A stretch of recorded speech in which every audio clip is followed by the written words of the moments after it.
After a year of reinstallation and expansion, the Yale University Art Gallery's Asian Art Galleries reopened on October 25th. The expansion showcases more of the gallery's 8,000-piece collection under the leadership of curator Denise Leidy. As the world has changed and the concern has been to be a more obviously encyclopedic museum, the decision was made that the Asian department needed more space. So basically the footprint we're standing in now is where Asian art used to be, and I now have the entire second floor of the Khan building. So when you have more space, you rethink how you install things and what you're doing. So what I did is I reinstalled it in big thematic clumps. So we're sitting in what I think of as the ancient world or the rise of civilizations in Asia. If you head off that way, you look at the clay arts. And if you head off that way, you look at religious traditions. And then in the new space, I basically have works on paper or paintings.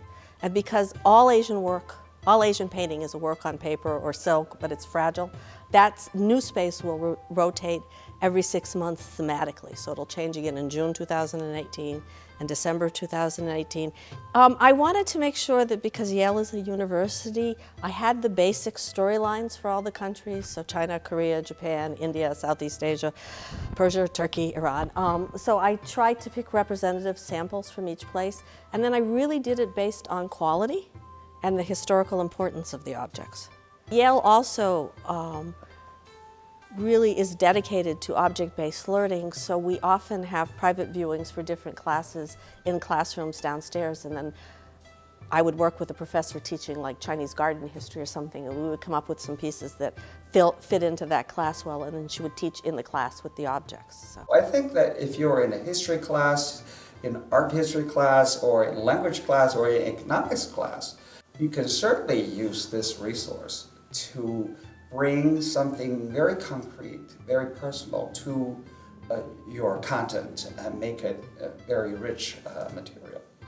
I'm Asian American, and I personally have never been exposed too much to Asian art. Growing up, like my main exposure to art and like my studies in art were mostly just with American arts and European arts, and so I decided that it was a good idea to really get to know like a part of my culture that I hadn't really interacted with before. First of all, this place is beautiful. It's really nice, and I think that as time goes by, we will see more things that are going to be organized in new ways.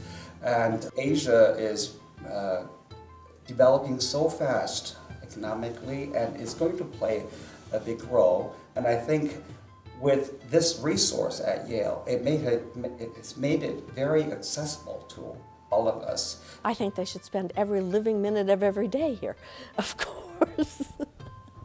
But I hope students will come through and take it as an opportunity to learn about different aspects of Asian art. I hope faculty will use it more. And I hope it really becomes a place you visit when you want a break and to look at something nice for a few minutes. I heard that people are concerned that it may spark violence by moving the embassy to the city of Jerusalem. And my answer to that is don't be concerned about it, because